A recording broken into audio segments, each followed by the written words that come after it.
नमस्कार, news one India देख रहे हैं आप और आपके साथ मैं हूं अंशिका पाठक। बुलेटिन की शुरुआत करेंगे बड़ी खबर के साथ। गोरखपुर हमले के आरोपी मुर्तजा को लेकर सियासत शुरू हो गई है। सपा अध्यक्ष अखिलेश यादव ने मुर्तजा को लेकर कहा कि मुर्तजा के पिता के मुताबिक उसे दिमागी समस्याएं थी। मुझे लगता है वो पहलू भी देखना पड़ेगा, अखिलेश यादव ने कहा है। बीजेपी वो पार्टी है जो बात को न जाने कितना खींच देती है। अखिलेश के बयान पर भड़के deputy CM Keshav Prasad Maurya. Deputy CM Keshav Prasad Maurya ने अखिलेश को खरी खोटी सुनाई। अखिलेश यादव का रिश्ता आतंकियों के साथ प्रकट होता रहा है। अखिलेश यादव ने आतंकियों के मुकदमे वापस लिए थे, केशव प्रसाद मौर्य ने कहा है। तो अब आरोप और प्रत्यारोप का दौर शुरू हो गया है मुर्तजा को लेकर, जहां एक तरफ ये कहना है मुर्तजा के पिता का कि वो मानसिक रूप से ठीक नहीं है, वो मानसिक रूप से कमजोर है। तो अखिलेश यादव का कहना है कि एक बार वो पहलू भी देखना चाहिए कि क्या वाकई में मुर्तजा मानसिक रूप से कमजोर है। लेकिन इन सब के बीच केशव प्रसाद मौर्य का इसमें बयान आया है, जिसमें उन्होंने कहा है कि आतंकियों के मुकदमे भी इसीलिए वापस लिए थे और आतंकियों के लिए जो प्रेम है, जो रिश्ता है अखिलेश यादव का, वो भी प्रकट होता रहा है और एक बार फिर प्रकट हो गया है। उसके पिता ने जो कहा है कि साइकेट्रिक प्रॉब्लम थी, बाइपोलर इश्यूज हैं उसके साथ, मुझे लगता है वो पहलू भी देखना पड़ेगा। और बीजेपी तो वो पार्टी है जो बात को न जाने कितना खींच देती है। मैं मानता हूं कि श्री अखिलेश यादव जी और समाजवादी पार्टी, इनका रिश्ता नाता जैसे आतंकवादियों के साथ पहले से प्रकट होता रहा है। किस प्रकार से 2013 में इन्होंने जो आतंकवादी हमले हुए थे उनके इन्होंने मुकदमे वापस लिए, किस प्रकार से फिर उन मुकदमों को वापस लेने से माननीय उच्च न्यायालय ने रोक लगाई और फिर उस पर मुकदमा चला और उनको आजीवन कारावास और फांसी तक की सज़ा हुई। किस प्रकार से अभी मेरे पास उपलब्ध है ये एक जो सैफ शेख जो उत्तर प्रदेश का था, उसके पिता के साथ श्री अखिलेश यादव जी की फ़ोटो स्पष्ट ये दिखाई दे रही है कि ये पहले से ही किस प्रकार के लोगों के साथ इनका रिश्ता। इतनी बड़ी घटना गोरक्षनाथ मंदिर पे जो हमला है, वह हमला साधारण नहीं है, वो एक बहुत गंभीर घटना थी और उस गंभीर घटना की जांच में जुटी हुई पुलिस का मनोबल तोड़ने या ऐसे अपराध करने वालों का मनोबल बढ़ाने का यह प्रयास श्री अखिलेश यादव जी के द्वारा जो किया गया है, मैं उसकी कड़ी भर्त्सना करता हूं। एसके वाजपेयी हमारे साथ हमारे संवाददाता जुड़ गए हैं। एसके वाजपेयी, मुर्तजा मामले पर अब सियासत तेज हो गई है। सवाल ये है कि जब सारे प्रूफ्स मिल रहे हैं कि मुर्तजा जो है वो सीरिया कुछ वीडियोस भेजा था, मुर्तजा के 4 अकाउंट से जिसमें पैसे आते थे, मुर्तजा बाकी जगहों से हथियार खरीद रहा है जिससे उसने जवानों पर हमला किया था, बावजूद इसके ऐसा बयान देना जिसमें कहीं ना कहीं ये नजर आ रहा है कि उसके लिए सॉफ्ट कॉर्नर है, क्या दिखाता है? बिल्कुल निश्चित तौर पर इस तरीके के बयान कहीं ना कहीं सियासत भरे हैं और लगातार इस पूरे मामले को लेकर सियासत शुरू है। हालांकि अगर हम देखें तो जो ये पूरा मामला है ना किसी पार्टी से जुड़ा हुआ है, चाहे वो भारतीय जनता पार्टी हो या फिर समाजवादी पार्टी। और ये इस पूरे मामले को लेकर जो हमारी सुरक्षा एजेंसियां हैं, चाहे वो गृह विभाग की हो, एटीएस हो, एसटीएफ हो, या उसके अलावा जो पुलिस है, वो लगातार हर पहलू की जांच कर रही है। जब जिस समय उत्तर प्रदेश के अपर मुख्य सचिव गृह और साथ ही साथ एडीजी कानून व्यवस्था इस पूरे मामले पर प्रेस कॉन्फ्रेंस कर रहे थे, तो यह पहलू भी उनके सामने पत्रकारों ने उठाया था कि आखिर क्या वजह है कि उसके पिता लगातार कह रहे हैं कि वो मानसिक रूप से जो है ठीक नहीं है और जिस वजह से उसने इस तरह की घटना की है। तो इस मामले पर भी उत्तर प्रदेश सरकार का आधिकारिक बयान था कि हम हर पहलू की जांच कर रहे हैं और इस बिंदु पर भी हम देख रहे हैं। हालांकि जिस तरीके की चीजें निकलकर सामने आई हैं, चाहे उसके बैग से जो एयर टिकट्स बरामद हुए हों, उसमें मुंबई हो, जामनगर हो, कोयम्बटूर हो, ऐसे शहर हो, या उसके अलावा जो चीजें अभी तक निकलकर सामने आई कि नेपाल में भी हो रहा है, उसके बैंक अकाउंट में पैसे आए हैं, ये बहुत सारी ऐसी चीजें हैं। और सबसे बड़ी बात कि वो पढ़ा लिखा है, इंजीनियर है। ये बहुत ऐसे विषय हैं जिनको लेकर एजेंसियां लगातार हर उस सुराग को तलाशने की कोशिश कर रही हैं। तो कहीं ना कहीं इस तरीके के बयान सीधे तौर पर सियासी बयान है, चाहे वो समाजवादी पार्टी की तरफ से आ रहे हो या बीजेपी की तरफ से। एक चीज जरूर है कि पूरे मामले पर आईआईटी कर रहा है एसके वाजपेयी, तो वो हम तो ये नहीं समझेंगे कि वो मानसिक रूप से कमजोर है या उसको कोई मेंटली प्रॉब्लम है। उसके बाद एटीएस की जांच में इतनी सारी चीजें सामने आ रही हैं। एटीएस के पास इतना फ्री टाइम तो है नहीं कि वो कुछ भी बोले किसी भी व्यक्ति के बारे में। वाकई में वो सुरक्षा से जुड़ा मुद्दा है, इसीलिए कहा जा रहा है। अब बिल्कुल निश्चित तौर पर, क्योंकि अगर हम देखें तो इस पूरे मामले को लेकर कहीं ना कहीं सुरक्षा एजेंसियां पूरी तरीके से चाक चौबंद है। हर उस बिंदु पर वो जांच कर रही हैं, हर उस तथ्य को निकालने की कोशिश कर रही हैं। वो किससे मिला, किस संपर्क में था, किन किन लोगों के साथ वो इंटरेक्शन कर रहा था, जिस तरीके से उसके लैपटॉप से, मोबाइल से चीजें मिली हैं, उसके पास से जो दस्तावेज मिले हैं, तो कहीं ना कहीं ये बहुत सारी चीजें उसके संदिग्ध होने का इशारा करती हैं। हालांकि पूरे मामले को लेकर एटीएस और एसटीएफ लगातार जांच कर रही है, चाहे उसके परिजनों से पूछताछ हो, उसके जो करीबी मित्र हैं उनसे पूछताछ हो, उसके पूर्व जो ससुराली हैं उनसे पूछताछ हो, सभी के साथ लगातार इंटरेक्शन एसटीएफ और एटीएस का जारी है। ऐसे समय में इस तरीके के बयान, चाहे वो समाजवादी पार्टी सुप्रीमो की तरफ से आ रहे हो, निश्चित ही अफसोसजनक हैं। और इस तरीके के बयान देने से पहले कहीं ना कहीं ये चीजें जरूर सोचनी चाहिए कि सुरक्षा एजेंसियां जिस तरीके से पूरे मामले को देख रही हैं, जांच कर रही हैं, ये जरूर उस पर विश्वास करना चाहिए और आने वाले समय का इंतजार करना चाहिए कि आखिर किस तरीके की चीजें हमारी एजेंसियों को मिल रही हैं। क्योंकि कहीं ना कहीं जो अभी तक के प्रमाण हैं, चाहे उसके एयर टिकट्स की हम बात करें या उसके अलावा जिस तरीके से उसके नेपाल में रहने की बात हो, या उसके बैंक अकाउंट्स में पैसे आने की बात हो, या उसके पास से जो दस्तावेज घटना की थी उस दौरान मजहबी नारे लगाए हों, ये बहुत सारे ऐसे तथ्य हैं जो कहीं ना कहीं उसके संदिग्ध होने की तरफ इशारा करते हैं। हालांकि पूरे मामले को लेकर लगातार एटीएस की टीम जांच कर रही है। और सबसे बड़ी चीज, जहां तक मानसिक, तो जब उसको लखनऊ कल लाया गया था, गोरखपुर से वो लखनऊ लाया गया, उस दौरान भी उसके पूरा मेडिकल जांच उसका गोरखपुर में कराने के बाद लखनऊ आया गया था। और कहीं न कहीं उस दौरान भी डॉक्टर्स को कोई ऐसी चीज नहीं मिली जिसमें यह कहा जा सके कि वो मानसिक तौर पर चिप्त है। तो कहीं ना कहीं ये बयान सियासी है और कहीं ना कहीं पॉलिटिकल माइलेज लेने के लिए है। और निश्चित तौर पर इस तरीके के बयान लगातार पहले भी आते रहे और इस बार भी इस तरीके के बयान आ रहे हैं। तो कहीं ना कहीं अपने अपने वोटर्स को अपने साथ रखने के लिए, उनको एक संदेश देने के लिए इस तरीके के बयान पॉलिटिकल पार्टियों की तरफ से जारी किए जा रहे हैं। पहले भी आरोप लगते रहे हैं समाजवादी पार्टी पर आतंकियों को लेकर, और अब केशव प्रसाद मौर्य ने एक बार फिर से यही आरोप लगाया है। बहुत शुक्रिया एसके वाजपेयी इस तमाम बातचीत के लिए और तमाम जानकारी के लिए। मेरठ में बेखौफ बदमाशों का आतंक, बदमाशों ने गो सेवक की गोली मारकर हत्या कर दी है। गो सेवक नेत्रपाल की हत्या से इलाके में सनसनी है। गोली लगने से एक शख्स गंभीर रूप से घायल भी हुआ है। गो सेवक की हत्या से इलाके में तनाव का माहौल है। गांव में एहतियातन भारी पुलिस बल तैनात किया गया है। सरूपुर थाना इलाके के पांचली गांव की एक घटना है। आखिर वो लोग कौन थे जिन्होंने इस वारदात को अंजाम दिया है, इस पर पुलिस जांच कर रही है। गो सेवक की गोली मारकर हत्या कर दी गई है। अब इस बारे में कोई जानकारी नहीं कि आखिर इससे क्या आपत्ति थी। अगर गाय की कोई सेवा कर रहा है तो इसमें क्या मैटर है। आखिर गांव के ही वो बदमाश रहने वाले थे, ये भी एक बड़ा सवाल है। इन तमाम पहलुओं पर पुलिस जांच पड़ताल कर रही है।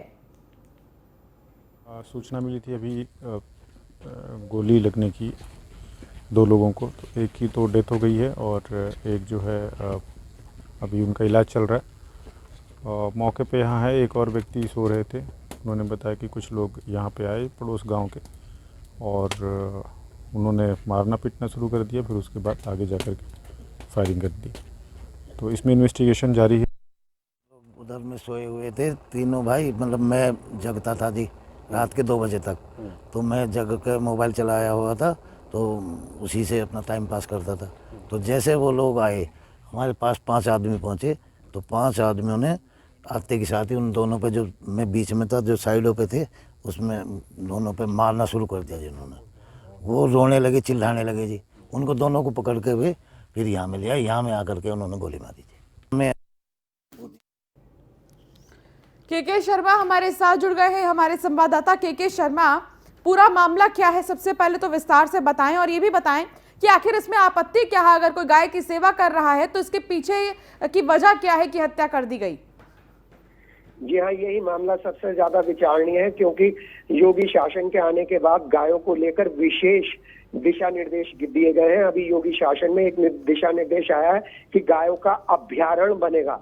इस आदेश के आने के 24 घंटे भी नहीं हुए हैं कि सरगना में जो संगीत सोम का क्षेत्र है वहां पर एक गौशाला में आग लगा दी जाती है और उसमें एक गाय पालक, गाय सेवक वहां पर जलकर मर जाता है और दूसरा घायल हो जाता है। इसी बात को लेकर मेरठ पुलिस और मेरठ प्रशासन सख्ते में है, क्योंकि इतनी सख्ताई के बाद जब एक गाय को कोई पकड़ कर ले जाता है तो 10 लोग पूछताछ करने के लिए आ जाते हैं। ऐसे में जब गाय के गौशाला पर हमला किया जाता है, आधा दर्जन लोगों के द्वारा मारपीट की जाती है और फिर आग लगा दी जाती है, तो प्रशासन पर और स्थानीय प्रशासन पर विशेषकर प्रश्न उठते हैं।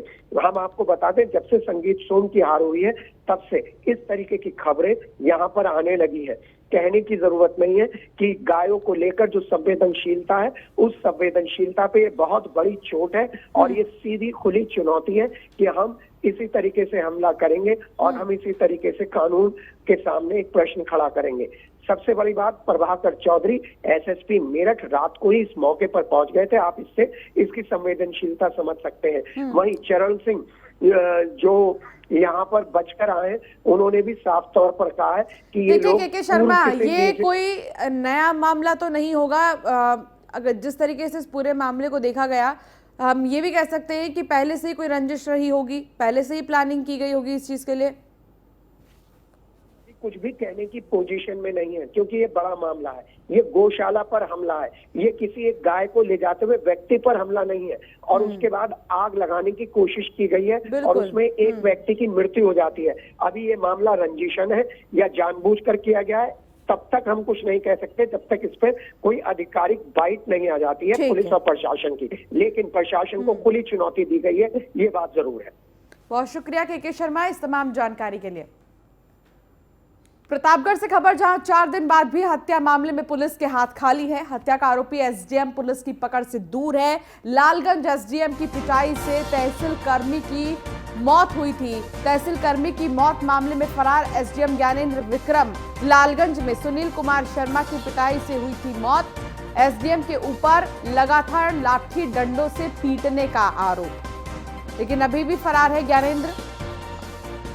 लालगंज एसडीएम की पिटाई से तहसीलदार की मौत हुई थी। मनु सिंह हमारे संवाददाता हमारे साथ जुड़ गए हैं। मनु सिंह, जो फरार है उनके बारे में क्या अब तक कोई जानकारी मिल पाई है, क्योंकि 4 दिन हो गए हैं और अभी तक कोई सुराग नहीं? अगर मैं आपको बता दें, जिस तरह से प्रतापगढ़ के जो लालगंज के एसडीएम है, उनके एसडीएम है ज्ञानेंद्र विक्रम, उनके पिटाई से तहसील कर्मी की मौत हो जाती है। वहीं जहाँ 4 दिन बीत गए, जहाँ आरोपी एसडीएम है उनका लापता है, तो उनके आवास पर ताला लटक रहा है। तो बात की जाए पुलिस विभाग की, जहाँ पुलिस विभाग की बड़ी लापरवाही सामने है, जहाँ 4 दिन बीत जाने के बाद एक हत्या आरोपी है जो कि एसडीएम है, उनकी लापता, जहाँ मुख्यमंत्री ने मामले को संज्ञान लेकर उनको निलंबित भी कर दिया था। वहीं बात की जाए जिस तरह से प्रतापगढ़ में उप जिलाधिकारी जो कि ज्ञानेंद्र विक्रम है, उनके लाठी डंडों से, अपने होमगार्ड के लाठी डंडों से पिटाई की थी, जहाँ पोस्टमार्टम रिपोर्ट में भी 9 चोटें भी आई थी, जहाँ पुलिस प्रशासन की बड़ी लापरवाही सामने है। जहाँ उप जिलाधिकारी जो कि ज्ञानेंद्र विक्रम, उनके बर्खास्तगी और गिरफ्तारी की मांग को लेकर लगातार यहाँ पर कर्मचारियों ने प्रदर्शन भी किया था। वहीं प्रदर्शन अब भी कर रहे हैं। जिस तरह से बात की जाए प्रतापगढ़ के पुलिस विभाग के, जहाँ पुलिस विभाग के हाथ खाली है, तो वहीं लोग आरोप भी लगा रहे हैं, जहाँ तहसील कर्मी की मौत के मामले में जब ज्ञानेंद्र मिश्रा फरार चले थे, तो वहीं 24 घंटे प्रतापगढ़ में रहने की बात की जा रही है। तो वहीं जहाँ पोस्टमार्टम में रिपोर्ट में आज चोट भी आई थी, तो वहीं चिकित्सकों ने उनको इन्फेक्शन की बात कही थी, इन्फेक्शन भी रिपोर्ट सामने आई थी, जहाँ उसमें अभी तक मामला संदिग्ध बताया जा रहा है चिकित्सकों के हिसाब से। चलिए, बहुत शुक्रिया मनु सिंह इस तमाम जानकारी के लिए। सीएम पुष्कर सिंह धामी का हरिद्वार दौरा है। पतंजलि योगपीठ में आयोजित रामकथा में हिस्सा लेंगे। मोरारी बापू के सानिध्य में हो रही है रामकथा। सीएम धामी ऋषिकुल में रक्तदान शिविर का उद्घाटन भी करेंगे। रुड़की चिकित्सालय में डायलिसिस सेंटर का लोकार्पण करेंगे सीएम। हर की पेड़ी पर सौंदर्यीकरण और निर्माण कार्य का शुभारंभ भी करेंगे पुष्कर सिंह धामी। तो Pushkar Singh Dhami back to back कई सारी चीजों का लोकार्पण कर रहे हैं, उद्घाटन कर रहे हैं, और उत्तराखंड में चिकित्सालय से लेकर बड़े बड़े सेंटर्स, उनका उद्घाटन किया जाएगा और कई सारी चीजें ऐसी जो पुरानी हो चुकी हैं उनको एक बार फिर से रेनोवेट करने का काम शुरू किया जाएगा।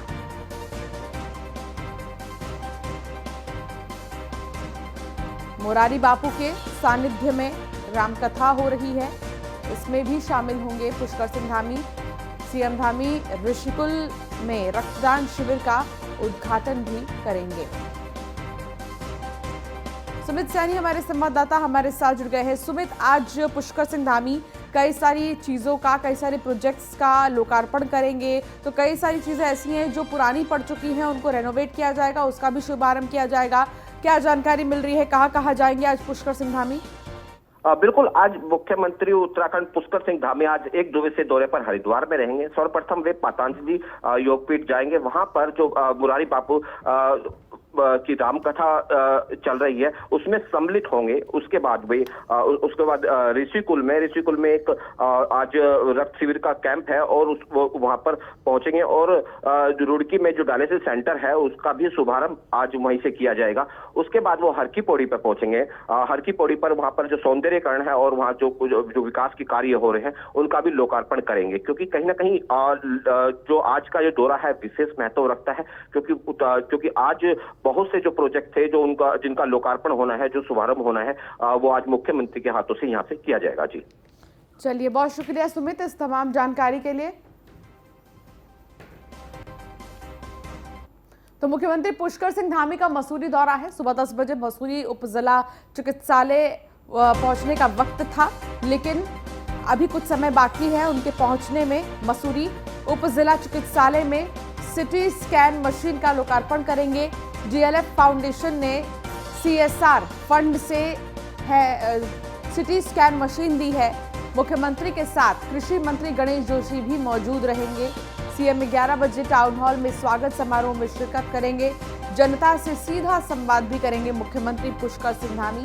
सभी विभागों के अधिकारी भी मौके पर मौजूद रहेंगे। तो सीएम 11 बजे टाउन हॉल में शिरकत करेंगे, जहां उनका स्वागत किया जाएगा।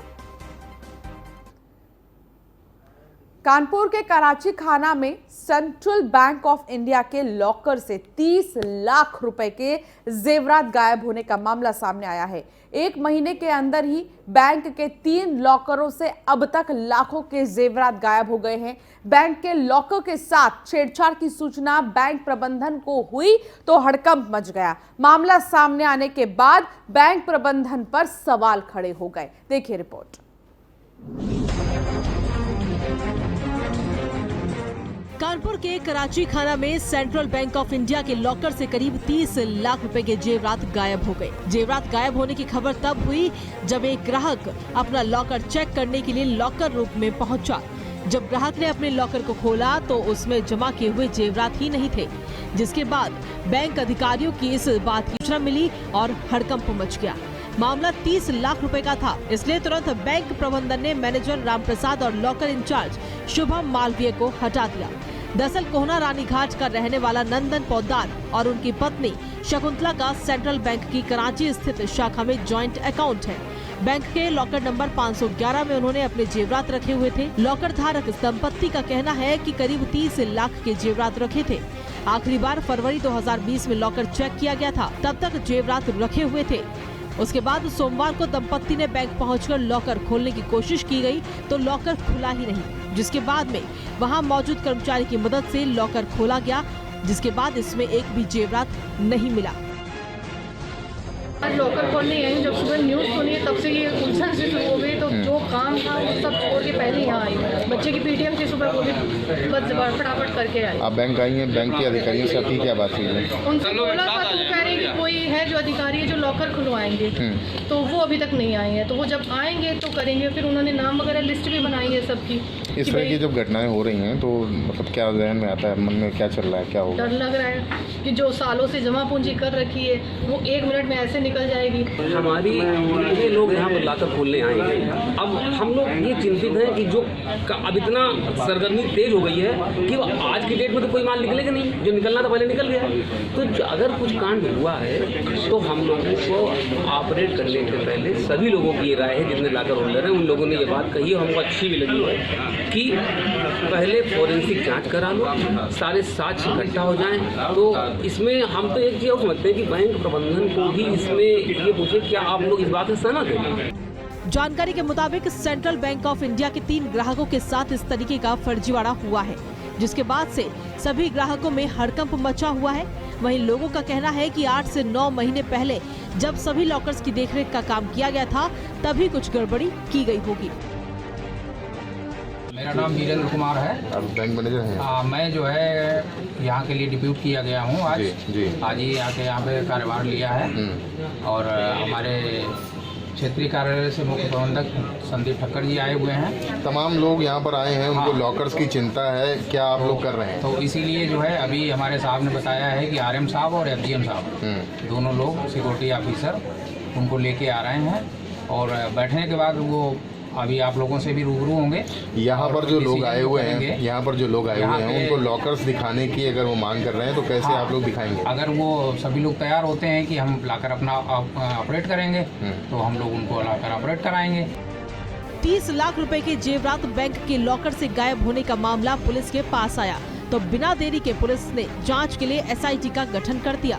मामले को देखते हुए जांच टीम ने सभी ग्राहकों को अपने लॉकर को वीडियोग्राफी के साथ चेक करने की लिए सलाह दी, जिसके बाद बड़ी संख्या में लोग अपने लॉकर को चेक करने के लिए बैंक में पहुंच गए। देखिए, ये सेंट्रल बैंक ऑफ इंडिया थाना फीलखाना क्षेत्र के अंदर आता है। इसमें पहले भी एक शिकायत मिली थी, फिर उसमें 2 FIR भी लिखाई गई थी। कल भी एक शिकायत प्राप्त हुई थी एक व्यक्ति से, तो उसकी हम लोगों ने जो एप्लीकेशन है वो ले ली है, उस पर FIR लिख रहे हैं। इसमें लगभग जो टोटल 3 मामले निकल के आ रहे हैं, तो हम लोग अभी इसमें हमने हमारी तरफ से एक SIT का गठन कर दिया, जिसमें डिप्टी SP रैंक के अधिकारी जो है उसका पर्यवेक्षण करेंगे और जितने भी मामले इस बैंक से रिलेटेड रहेंगे वो उसकी विवेचना भी करेंगे। हम लोग जितने भी बैंक के कर्मचारी पिछले 2 सालों से वहाँ पे रहे, क्योंकि जो कल एक व्यक्ति आए थे जिन्होंने बताया कि वो 2 साल बाद अपना लॉकर खोल रहे हैं, तो सारी तहकीकात करेंगे। 2 साल तक जो पोस्टेड थे उनकी भी। मामले में बड़ा फर्जीवाड़ा देखते हुए पुलिस और बैंक प्रशासन दोनों ही एक्शन मोड में है। हालांकि प्रशासन ने सभी ग्राहकों को अपने अपने लॉकर चेक करने की सलाह दी है, लेकिन जिन लोगों के लॉकर के साथ छेड़छाड़ कर जेवरात गायब हुए हैं, उनकी जांच भी की जा रही है। पुलिस का कहना है कि जल्द से जल्द इस मामले को सुलझा दिया जाएगा और कहां गड़बड़ी हुई है इसकी भी सच्चाई पता चल जाएगी। Bureau report, News 1 India. और चलिए, एक ब्रेक के लिए रुकना होगा। ब्रेक के बाद फौरन हाजिर होंगे।